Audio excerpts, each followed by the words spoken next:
Well, how about it? We got Lost 45 by Roy Orbison on Billboard's Hot 100, August 19th, 1967.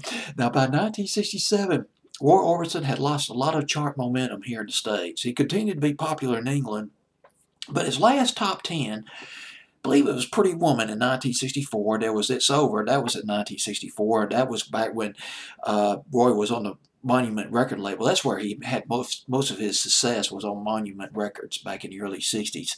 I'll get into that in just a little bit, just a second.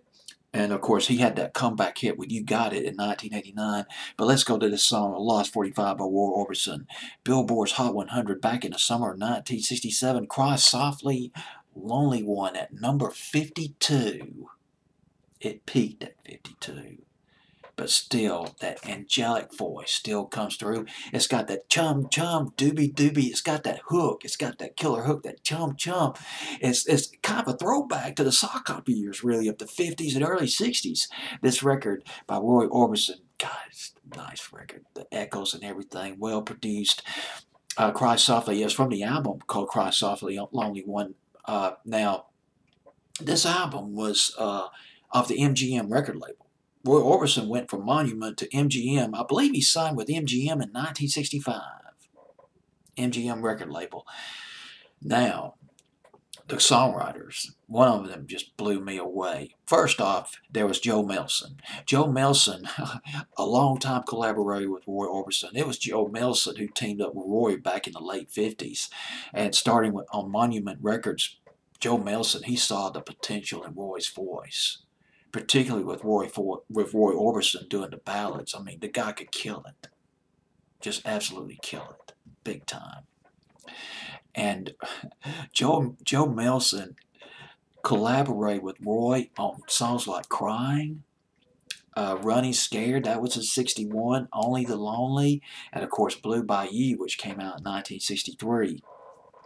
So he co-wrote this song along with a guy named Don Gant. Don Gant co-wrote this record. Don Gant. I couldn't believe it. Well, maybe I should. Here's the thing about Don Gant. With a keyboard player named Tupper, I can't pronounce this. I forgot to look up the pronunciation of this guy's last name. It's Saussy. I'll just pronounce it as Saucy. Saucy or Saucy. Along with Tupper Saucy, a keyboard player, Don Gant founded the Neon Philharmonic, and they played together for a couple of years. Tupper played the keyboards and Don Gant sang, and they had that huge hit, Morning Girl, in the spring of 1969. Don Gant. Don Gant produced Jimmy Buffett's Come Monday in 1974, and Don Gant co-wrote this record, Come Softly, Lonely One by Roy. Just lovely record. But it was not a hit, not a big hit. Roy Orbison just not fitting into the psychedelic, the Motown vibe, the post-British invasion vibe of the going into the late 60s, but still, Roy, the legend, at number 52 on Billboard's Hot 100. The song peaked at number 52. It was on Billboard's Hot 100 for 6 weeks. August 19th, 1967, Billboard's Hot 100.